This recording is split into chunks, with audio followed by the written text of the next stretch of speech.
तो hello everyone, कैसे हो आप सभी लोग। आशा करता हूँ सभी ठीक होंगे बच्चों। मैं हूँ आप लोगों का इंग्लिश एजुकेटर सुमित ठाकुर।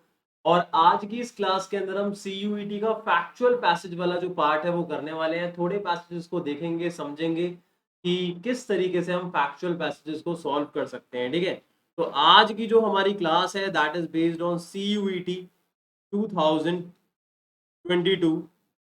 और आज की क्लास के अंदर जो टॉपिक मैं आप लोगों को कराने वाला हूँ that is based on factual passage. ठीक है भाई, इस चीज के ऊपर बेस्ड है आज का हमारा टॉपिक, फैक्चुअल पैसेज के ऊपर बेस्ड है।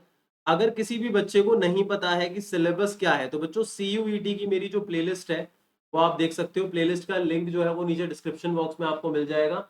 और शुरुआत में सबसे पहली जो वीडियो मैंने बनाई थी वो इसी चीज के ऊपर बेस्ड थी कि जो सीयूईटी का सिलेबस है वो क्या है।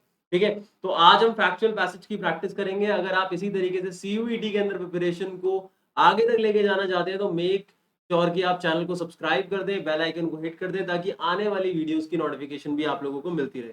ठीक है, सबसे पहली चीज दोस्तों ये कि जब भी हम बात करते हैं फैक्चुअल पैसेजेस की तो फैक्चुअल पैसेजेस किस चीज के ऊपर बेस्ड है भाई। फैक्चुअल जो वर्ड आता है वो आता है फैक्ट से। तो वो पैसेजेस जो फैक्ट्स के ऊपर बेस्ड होते हैं, जो किसी भी टॉपिक के ऊपर बेस्ड होते हैं, स्पेशली जो किसी आइडिया के ऊपर बेस्ड होते हैं, वो सारे के सारे आपके फैक्चुअल पैसेजेस होते हैं और इतने ज्यादा मुश्किल नहीं होते। मैं आप लोगों को बता देता हूं कि आप लोगों के पैसेजेस के अंदर तीन तरीके के पैसेजेस जो है वो आने वाले हैं, जिनमें से सबसे पहली जो कैटेगरी है वो है फैक्चुअल पैसेजेस की, दूसरी जो कैटेगरी है वो है नैरेटिव पैसेजेस की, और तीसरी कैटेगरी है लिटरेरी पैसेजेस की। तो तीनों के तीनों पैसेज की प्रैक्टिस हम लोग करेंगे। साथ में क्वेश्चंस भी मैं आप लोगों को असाइन करूंगा, आप उनको सॉल्व कर सकते हैं और अपनी प्रैक्टिस को बहुत अच्छे तरीके से कर सकते हैं। टेलीग्राम ग्रुप को ज्वाइन करना होगा। टेलीग्राम का जो लिंक है वो नीचे डिस्क्रिप्शन बॉक्स में मिल जाएगा और कमेंट में भी पिन मिल जाएगा। तो आप टेलीग्राम ग्रुप को जितना जल्दी हो सकता है ज्वाइन कर लो। ठीक है भाई, तो फैक्चुअल पैसेजेस की बात हो रही है तो आज आपके सामने तीन पैसेजेस हैं जो हम देखने वाले हैं और किस तरीके से हम पैसेज को समझेंगे वो भी मैं आप लोगों को बताऊंगा। देखिए, ये आप लोगों के सामने एक पैसेज दिखाई दे रहा है आपको। ठीक है, इस पैसेज को आज हम सॉल्व करेंगे। इसके बाद भी कुछ पैसेज हैं जो आज हम सॉल्व करेंगे। तो सबसे पहले हम बात करते हैं इस वाले पैसेज की जो कि है पैसेज नंबर 1। तो होगा क्या भाई, आपको एक पैसेज दिया जाएगा और जो पैसेज आपको दिया जाएगा उस पैसेज के अंदर आपको मल्टीपल चॉइस क्वेश्चंस दिए गए होंगे और आपसे बोला जाएगा कि इस पैसेज को पढ़ के आपको क्वेश्चंस को सॉल्व करना है। जैसे कि आप देख सकते हो यहाँ पे क्या लिखा हुआ है, read the following passage and answer the questions as directed. ठीक है, तो ये पैसेज नंबर 1 आप लोगों को दे रखा है, ज्यादा बड़ा नहीं है, छोटा सा पैसेज है। ठीक है, ये पैसेज आपने पढ़ा। अब इस पैसेज के बेसिस पे आपको ये क्वेश्चन दे रखे हैं, जैसे क्वेश्चन नंबर 1 दे रखा है, फिर इसके बाद आ जाता है आपका क्वेश्चन नंबर 2 जो कि यहाँ दे रखा है, फिर 3 4 है ना, फिर ऐसे ही एक और पैसेज यहाँ पे दे रखा है, फिर उसी के बेसिस पे क्वेश्चन दे रखे हैं। तो हमें करना क्या है, इन पैसेज को समझने की कोशिश करनी है।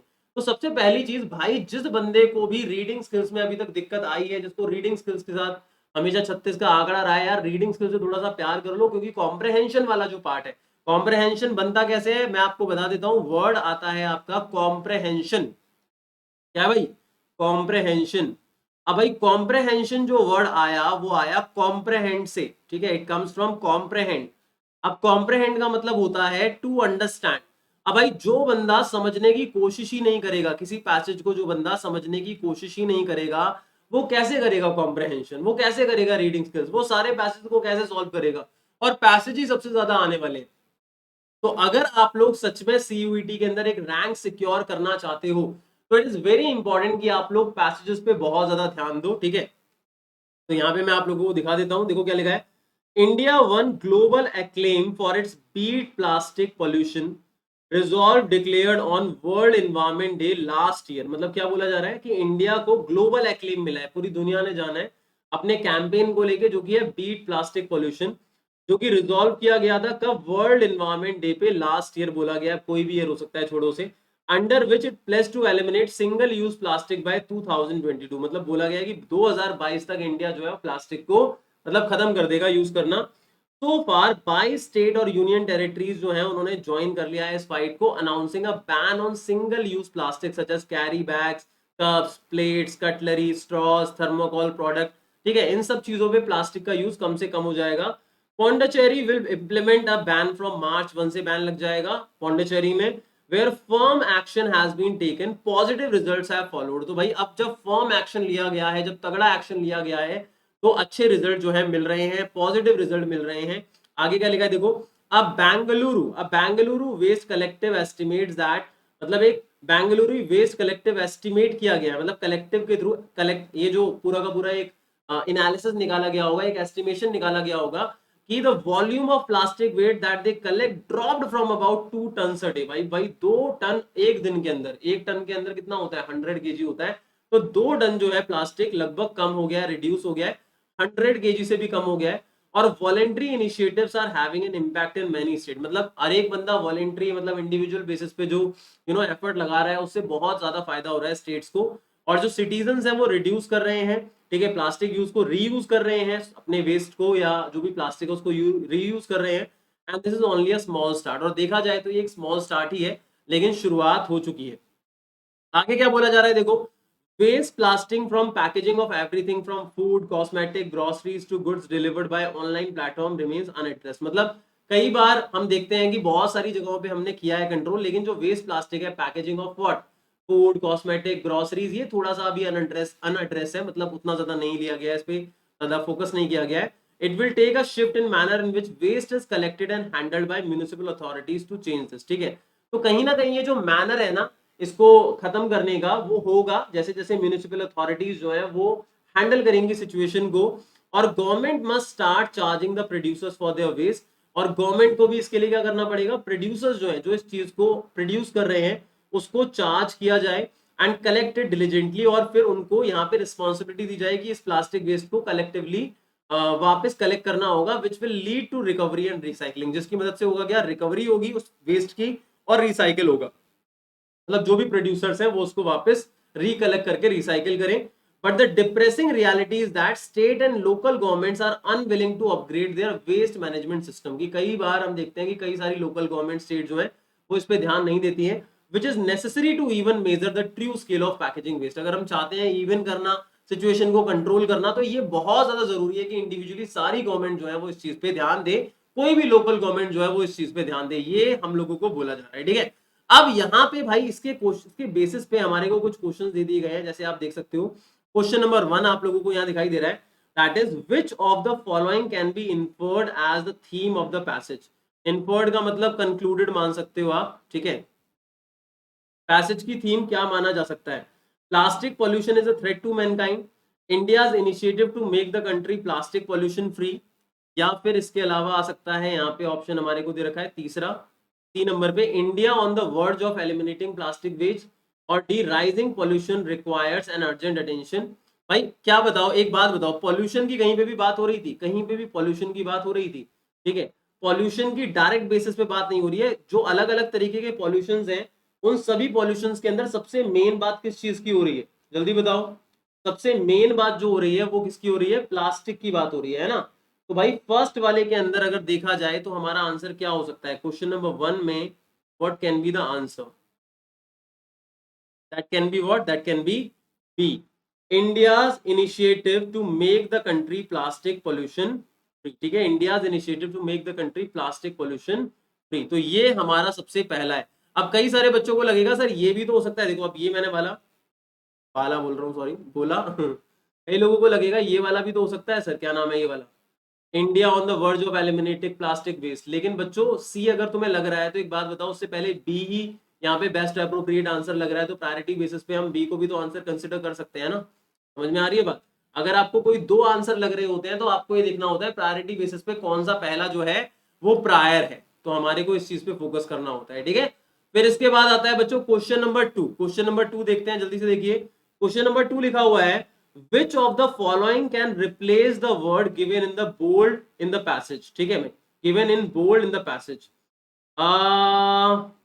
which of the following can replace the word given in bold in the passage। भाई बोल्ड में क्या दे रखा है यार, देखा ही नहीं, बोल्ड में कोई वर्ड दे रखा है क्या भाई, बोल्ड में तो मुझे कोई दिख नहीं रहा है।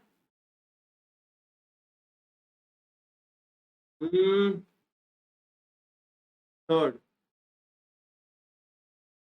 अच्छा, bulb, bulb shift in manner will take a large shift. एक मिनट बच्चों, जस्ट एक सेकंड रुक जाओ, let me check, maybe शायद इसके अंदर सही से दिख नहीं रहा है, एक मिनट रुक जाइए, let me check the passage once again.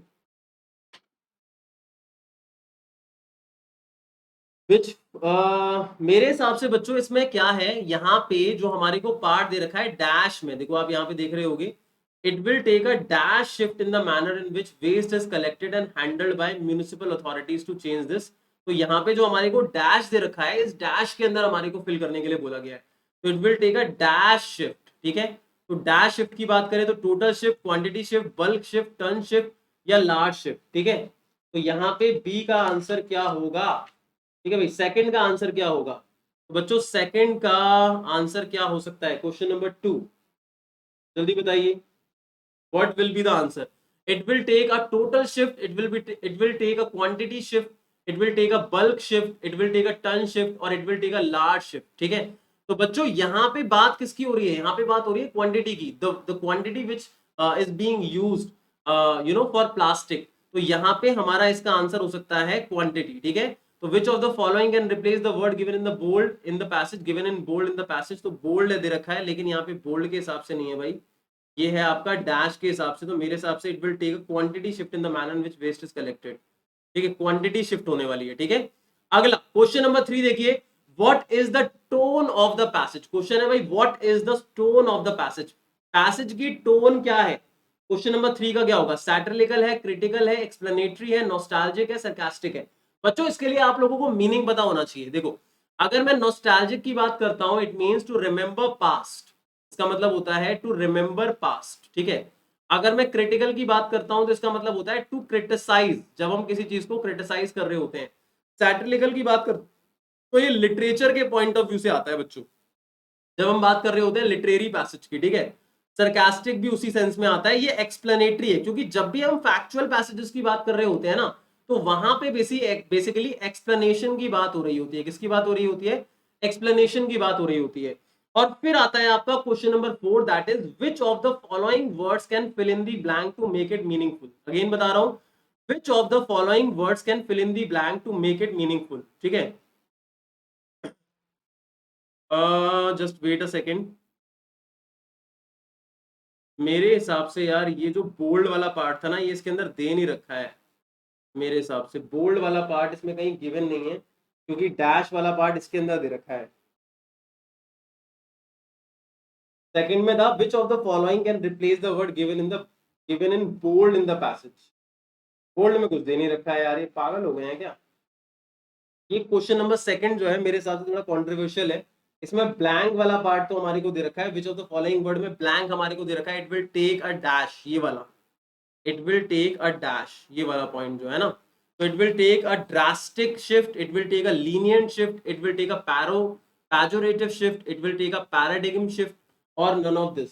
ठीक है, तो फोर्थ का आंसर बच्चों क्या होगा? That will be what? Drastic, lenient, pejorative और पैराडिग्म, और ई होगा नन ऑफ दीज. ठीक है, अब भाई ड्रास्टिक का मतलब क्या होता है? सबसे पहले आता है ड्रास्टिक. ड्रास्टिक का मतलब होता है बहुत बड़ा.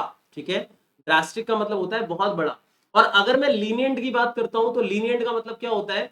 एक छोटे लेवल पे. लीनियंट का मतलब क्या होता है? छोटे लेवल पे. और इसके बाद आता है आपका दैट इज पैजोरेटिव. ठीक है, दैट इज पैजोरेटिव. तो अगर हम पैजोरेटिव की बात करते हैं, तो what do you mean by pejorative? That means expressing contempt और डिसअप्रूवल. इसको नोट कर लो जल्दी से, दैट इज एक्सप्रेसिंग कॉन्टेम्प्ट. ठीक है, जहां पे हम कंटेम्प्ट शो करते हैं. ठीक है, और एक वर्ड और आता है that is पैराडिंग. Now what is पैराडिंग? पैराडिंग कहा जाता है बच्चों टिपिकल एग्जांपल और पैटर्न ऑफ समथिंग.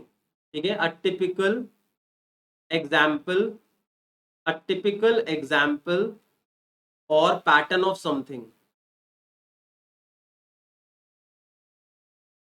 ठीक है, अ टिपिकल एग्जांपल और पैटर्न ऑफ समथिंग. ठीक है, और we can say a model. ठीक है, अब यहां पे अगर देखा जाए, जस्ट एक मिनट, अ टिपिकल एग्जांपल और पैटर्न ऑफ समथिंग और अ मॉडल, तो it will take a dash shift in the manner in which waste is collected. तो क्या आएगा? It will take a drastic shift in the manner, it will take a lenient shift, it will take a pejorative shift, it will take a paradigm shift. तो मेरे हिसाब से बच्चों इसका answer होना चाहिए it will take a drastic shift. क्या होना चाहिए इसका आंसर? अ ड्रास्टिक शिफ्ट। ठीक है, ड्रास्टिक का मतलब क्या होता है? एक बहुत बड़ा चेंज, ठीक है, एक बहुत बड़ी लेवल पे, क्योंकि लीनियंट चेंज नहीं हो रहा है यहाँ पे, एक ड्रास्टिक चेंज हो रहा है, क्योंकि जिस तरीके से हमारे को ये बात दिखाई गई है कि कितने बड़े लेवल पे 2 टन से भी ज्यादा प्लास्टिक जो यूज हो रहा था वो 100 kg से भी बिलो आ गया। अगर हम छोटे लेवल पे भी अवेयरनेस करते हैं तो इतना ड्रास्टिक शिफ्ट आ सकता है उसके चेंज के अंदर। ठीक है, तो ये सारा का सारा पैसेज हमारे को दे रखा है। अब इसी के साथ हमारे को और पैसेजेस भी बच्चों दे रखे हैं, जैसे कि आप ये वाला पैसेज देख सकते हो। ठीक है, उसके बाद आ सकता है हमारा नेक्स्ट पैसेज ये वाला। ठीक है, ये सारे पैसेज आ सकते हैं, और ये पैसेजेस मैं दे रहा हूं आप लोगों को करने के लिए, क्योंकि एट द एंड सबसे ज्यादा इंपॉर्टेंट पार्ट क्या है बच्चों? सबसे ज्यादा इंपॉर्टेंट पार्ट है कि आप कितने ज्यादा क्वेश्चन सॉल्व करते हो, क्योंकि जितने ज्यादा सॉल्व क्वेश्चन आप करोगे और वो जितने ज्यादा ठीक हो रहे होंगे, ये आपके कॉन्फिडेंस को रेज करेंगे। तो it is not only about कि मैंने आपको कितना बता दिया, ये ज्यादा इंपॉर्टेंट है कि आपने खुद से कितना सॉल्व किया। इसीलिए मैं बाकी के आप लोगों को एज अ होमवर्क दे रहा हूं, और अगली वीडियो के अंदर मैं उसके सॉल्यूशन भी आप लोगों के साथ डिस्कस करूंगा। तो मेक श्योर कि आप लोग उसको सॉल्व कर ले। मैं 2 से 3 पैसेजेस और आप लोगों को दे रहा हूं, तो बाकी के सारे क्वेश्चन आप लोगों को खुद सॉल्व करने हैं, और कल वाली वीडियो के अंदर मैं उसके जो सॉल्यूशंस हैं वो आप लोगों के साथ डिस्कस करूंगा। तो मेक श्योर आप लोग उसको सॉल्व करके रखें। उसका लिंक जो है वो नीचे डिस्क्रिप्शन बॉक्स में आप लोगों को मिल जाएगा। तो मेक श्योर जल्दी से जल्दी उसको सॉल्व कर ले, और टेलीग्राम ग्रुप के अंदर भी वो पैसेज आपको मिल जाएगा। ठीक है, चलो बच्चों, मिलते हैं अपने अगले सेशन में। तब तक के लिए मेक श्योर आप चैनल को सब्सक्राइब कर ले, बेल आइकन को हिट कर ले, ताकि अगली वीडियोस की नोटिफिकेशन भी आप लोगों को सबसे पहले मिलती रहे। Thank you so much for being here. Bye bye, take care बच्चों। Bye bye, take care.